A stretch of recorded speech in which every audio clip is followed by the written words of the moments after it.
As we speed towards the Gaza front, southern Israel is peppered with kibbutzes.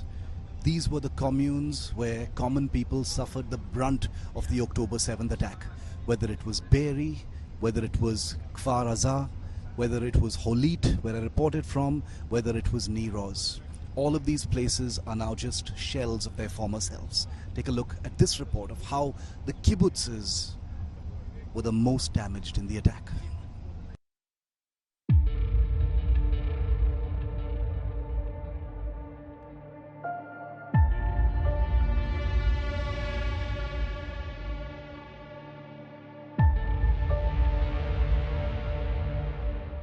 Here at the kibbutz Holit, which is the closest commune to the Gaza Strip, 1,500 meters, I have to tell you this is maybe the fifth or the sixth kibbutz that I'm reporting from near the Gaza Strip, and it feels terribly, terribly voyeuristic walking into people's houses. I know I'm doing this as a part of reporting and for the world to see what happened, but it still feels very unsettling, very uncomfortable. Walking into people's broken homes, all of their personal belongings, on camera. It's a terrible feeling, and I understand the irony and, in some ways, the contradictions that I'm talking about. But I think this is an opportunity for the world to see, and that's why we've come here. India Today, remember, has been reporting on both sides of this terrible, terrible conflict, but as we enter, yet another home, and there's just no light here because it's completely burnt. But this is a home like any other. This could be anybody's house. Fridge completely gutted, pots and pans in the kitchen, completely normal house. Potatoes still in their basket. A coffee table with some fruit still in the fruit tray.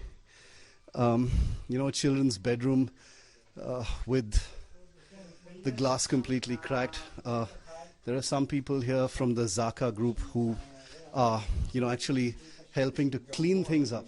These are volunteer workers who are helping clean things up so these families can move back in. You can see a bullet hole here through the glass as well.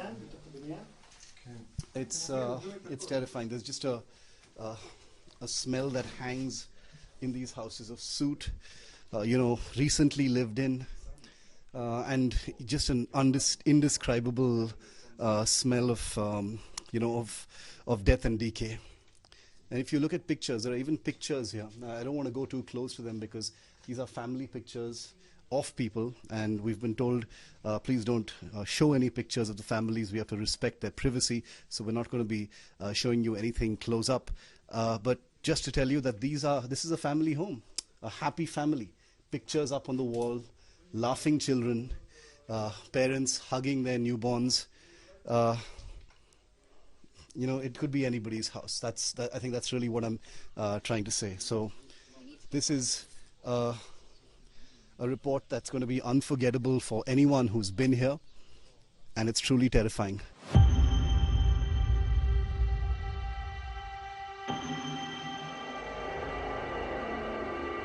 I'm inside one of the most damaged homes here at Kibbutz Holit. This is about 1.5 kilometers from the Gaza Strip, and it's absolute devastation everywhere you look.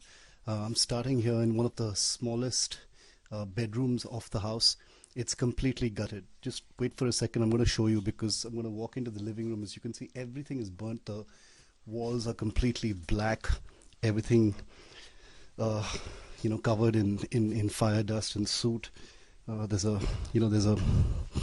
are pictures here. There are burnt pages. There's just nothing left. Just remnants of a family. You can see some pictures on the bed. You can see some documents here. Obviously, the people here, we don't know if this particular family survived, but 10 people are said to have been butchered by Hamas terrorists on October the 7th here at this. This is one of the smallest kibbutzes in Israel. We don't know if any of the people here were taken hostages, but this is, like I said, just 1.5 kilometers from the Gaza Strip. So the terrorists would have made their way here very, very quickly. If you can just look all around, it's just complete and utter devastation. It's all completely burnt. A bookshelf there, a small religious text on what must have been some kind of a clothes horse, somebody's university degree leaning against the wall there. Everything's smashed up, burnt, mangled remains. This is, reporting this is strange because this has become a familiar sight. You've seen what has happened to kibbutzes across this part of Israel, through coverage over the last few days. Kitchen shelves. This is the kitchen of the house, all completely burnt. There are still pots and pans and tins and products inside the shelves. This was a family that was living here.